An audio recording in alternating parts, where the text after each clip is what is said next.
Hey everybody, what's going on?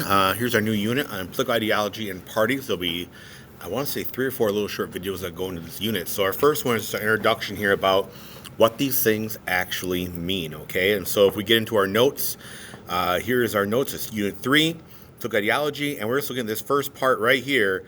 What is different? What is ideology? What is political party? That's what we're focused on right now, all right? So first off, what is ideology? You gotta write these down in your notes, please. So grab a pen. Let's do our thing.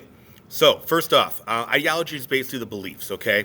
It is one's basic belief about who has power, what their values are, and basically what the government does, okay? We want to know what the government does, how much they're going to change things.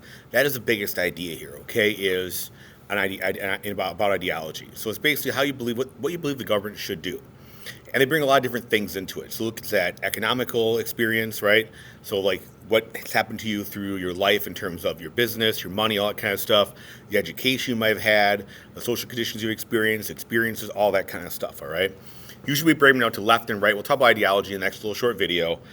There's 4 big ideologies we have, which is more about liberalism, which is basically where I get liberal from, conservatism or conservative, socialism, which is really more farther on the left liberal side, than libertarianism, which is farther to the right. And we have moderate, where a lot of people actually end up, but 8% of people actually, maybe they say they're a party, but they end up being more of a moderate and lean towards more liberal or conservative, okay? Now, a party is different, okay?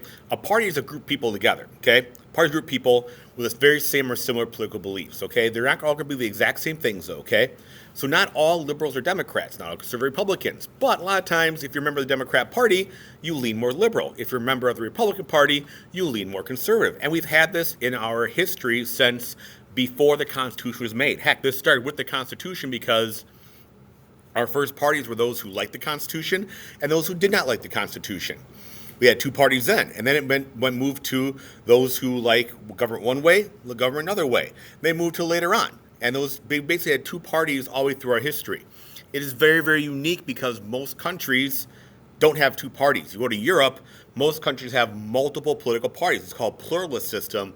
They may have 12, 14 political parties. They may like come together and coalesce into a conservative and liberal ideologies, but there's a lot more parties than just 2. In fact, there are more parties than just 2 in the United States as well.